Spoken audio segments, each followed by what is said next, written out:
Welcome to WonderBox TV. December 2025 was supposed to be India's busiest, brightest travel season. Instead, the country woke up to airports in chaos. Flights vanishing from screens, families stranded, and India's biggest airline frozen. This is the story of what really happened to IndiGo and the 10 failures that brought an airline to its knees. It began with a single number, 1,000 cancellations in one day.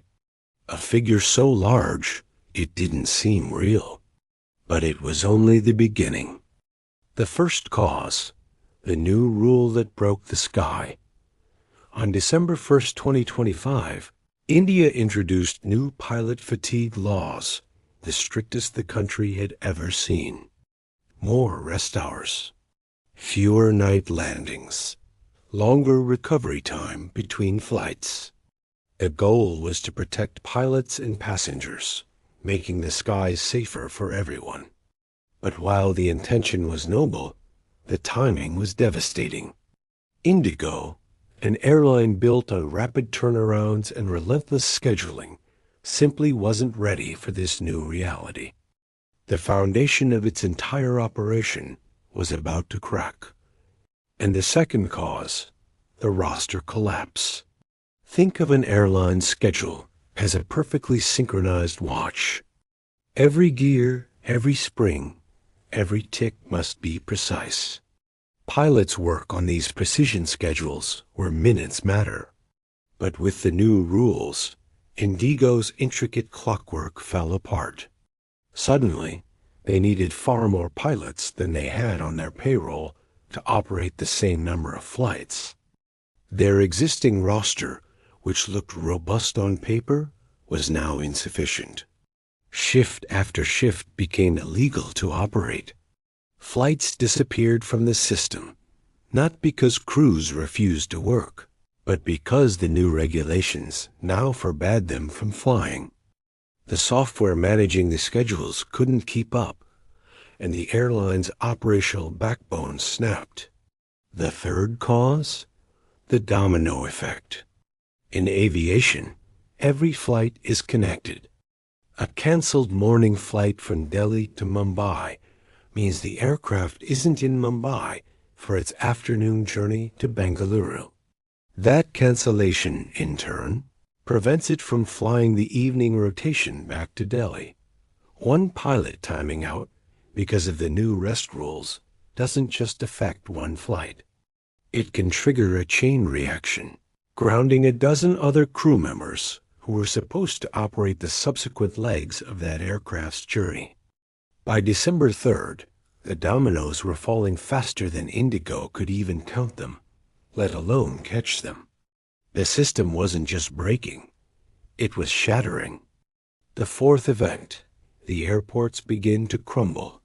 Delhi, Mumbai, Bengaluru, Hyderabad. At India's busiest hubs, the scenes were apocalyptic. Passengers arrived to find check-in lines curling through terminals, snaking past cafes and out the main doors.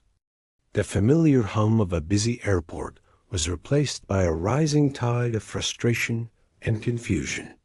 Announcements over the PA system became vague and repetitive. Operational reasons, last-minute disruption.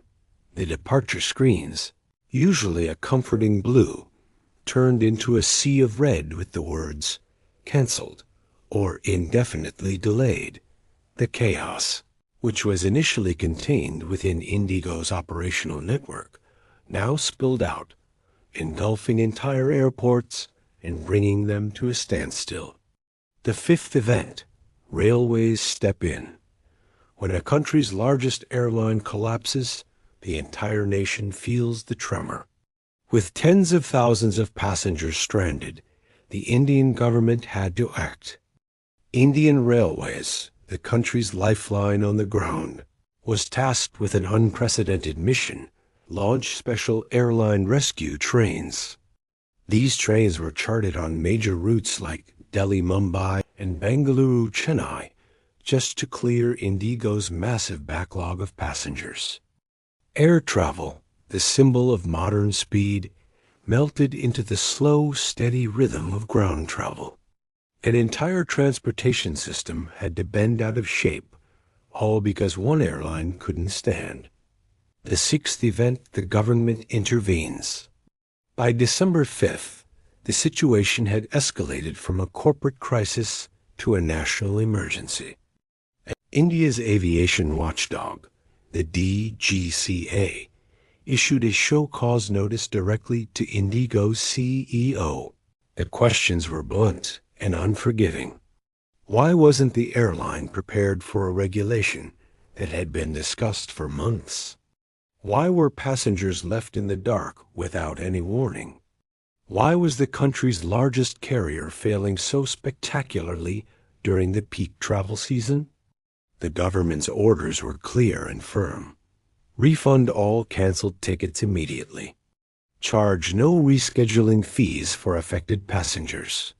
Adhere to strict fare caps on all remaining operational flights. Fix the crisis now. The seventh event. Ticket prices explode. As IndiGo's fleet remained grounded, a predictable, brutal market force took over. With nearly 60% of domestic capacity suddenly wiped out, demand for the few remaining seats on other airlines skyrocketed. Competitors like Air India, Vistara, and Akasha Air were flying full, and their pricing algorithms responded accordingly. The eighth event, the human toll. Behind the staggering numbers and government notices were thousands of individual stories of heartbreak and despair. A student from a small town in Punjab, who had saved for years, lost his visa appointment at the German embassy in Delhi.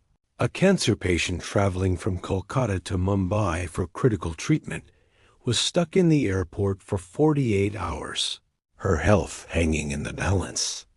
A wedding party, flying from two different cities, missed their own ceremony in Jaipur. In every cancellation, a personal story broke, and in every story, someone paid a very real, very painful price that the airline's balance sheet would never show. The ninth event, the perfect storm. So what truly caused this? It wasn't just one thing. It was a perfect storm of failures converging at the worst possible moment. First, the new pilot fatigue rules.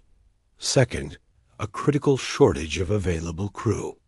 Third, outdated scheduling software that was incapable of processing the new, complex rest limits.